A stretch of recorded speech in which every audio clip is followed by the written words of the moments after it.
All right. Well, hey, CJ, wait a minute. Wait a minute. Now, you mean to tell me that you can use velocity banking to do more than just save on interest? Folks, the answer is an unequivalent, absolutely yes. All right. I've got a great question here, and it definitely needs some addressing. And at first look at it, you would think, wow, he's got a point. If velocity banking is only good for saving interest, then what's the use in utilizing it? Well, correct me if I'm wrong, interest is still a humongous thing to save on. Is that right? I mean, my goodness, how many examples have we done where we've saved customers and clients hundreds of thousands of dollars of interest? Absolutely, man. Boy, that puts a whole new definition on the sentence, time is money, right? So the longer you have that out, right, the more it's accumulating in interest, especially if it's calculated daily, right? Absolutely. It's calculated daily on those credit cards, those lines of credit. And we don't want to get started with the mortgages because that's where we get below, right? We get that amortized interest going on, and it'll only work, right? That amortized interest and the bank's plan only works for the bank. Okay, we want to make sure that we're working for you, but the velocity banking method is working for you, the velocity bankers. So let's get to the question. The question is, yes, CJ, you bought the education for $2,500. This was actually an example that I had years ago. And that yes, you bought it for $2,500, but the only thing you did by paying for it with your credit card was you only saved on interest. You only saved on interest. All right, well, let's go ahead and let's not use the same number. Let's use $5,000, not $2,500. All right, and we're going to show you through this nice big round number how that it's more, velocity banking is way more than saving on interest. Remember, we still have the consumer price index for those of you that are in my class, right? We also have inflation to be concerned about. Now, when you have $5,000 at 40%, okay? Now, some of you kind of jumped out of your socks right there, and you were like, wait a minute, $5,000 at 40%, I don't even think that's a real number. I don't even think they go past 30%. 40%, CJ? Well, look, what I'm doing is I'm reducing it to the ridiculous, okay? I'm showing you how that it doesn't matter what this number is. It's calculated using simple interest and not amortized interest. So you're still saving a boatload and placing that money back in your wallet instead of in the bank's wallet. You have a plan that is velocitized instead of working by the bank's plan that is not velocitized. Or shall I say it's only velocitized for them. So $5,000 at 40%, let's go ahead and calculate it out. How do you multiply this? I multiply it like this, okay? I take the 5,000 and I turn this into a decimal. You know how to turn that into a decimal? You sure do. You go ahead and take the, right, because the 40%, the decimal's right there, and then you just 1, right? So that's what we're gonna do. 0.4, now remember the 0.4 is 40%.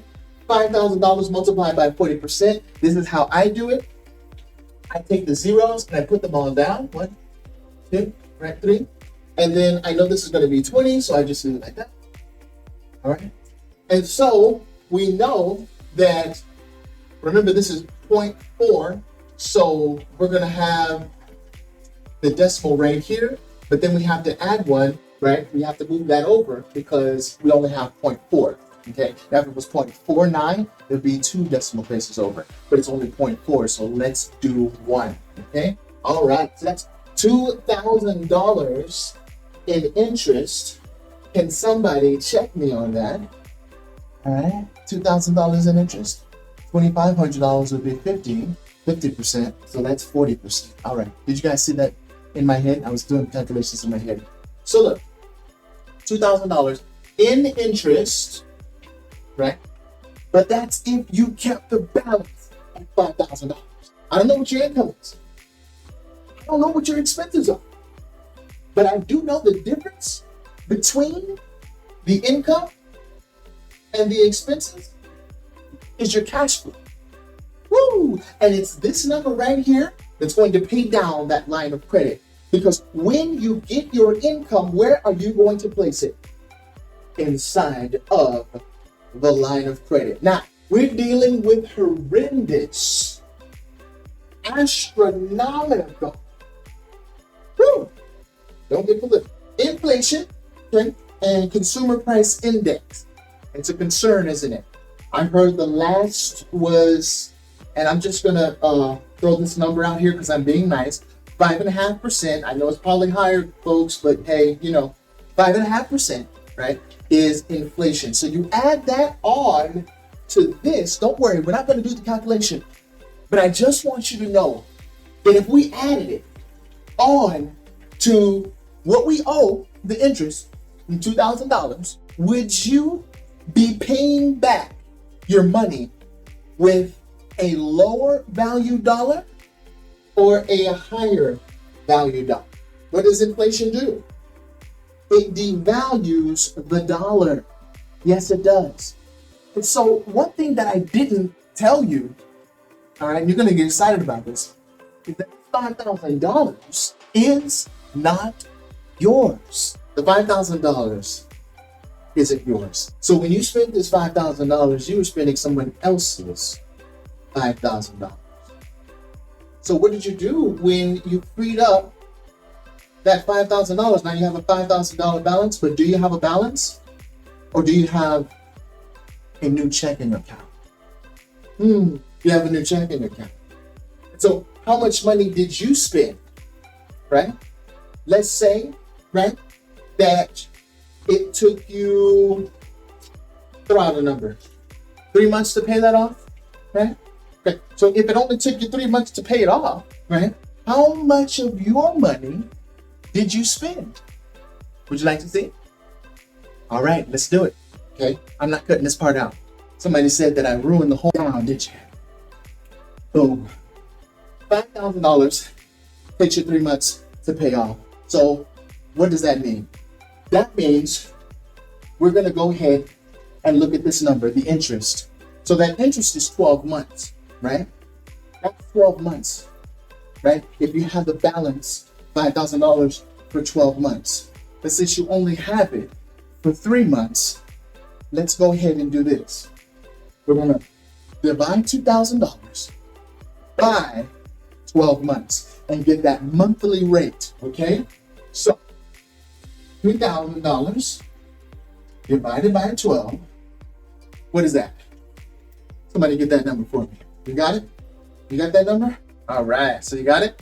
160, let's just round up, all right? $167 each month, okay? It's $167 in interest each month that you have, right? That balance that you got to pay off. Now we know that you're going to be paying this off each month, all right? So this is give or take, all right?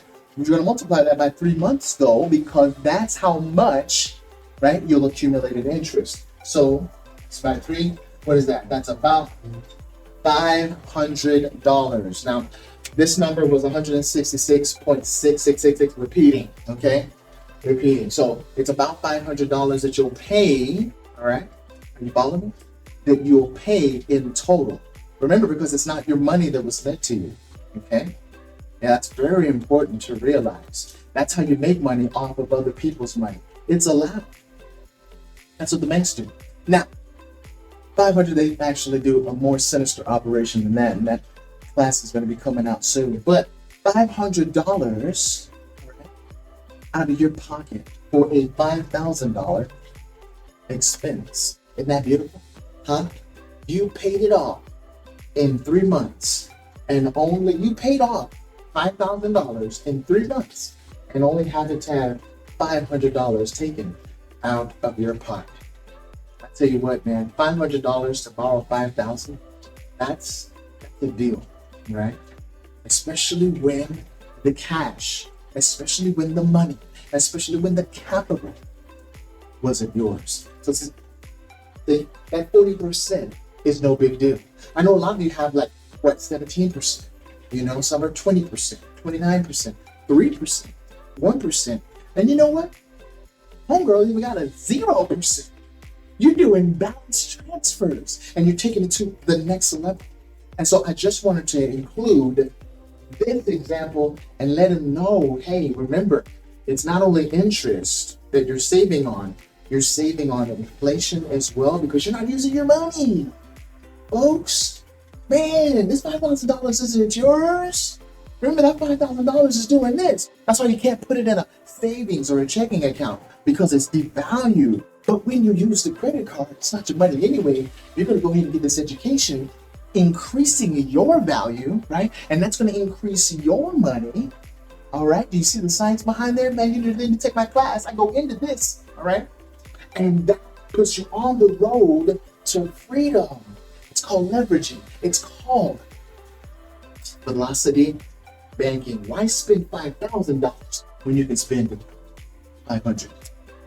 I dedicated it to you, sir. Thank you so much for commenting.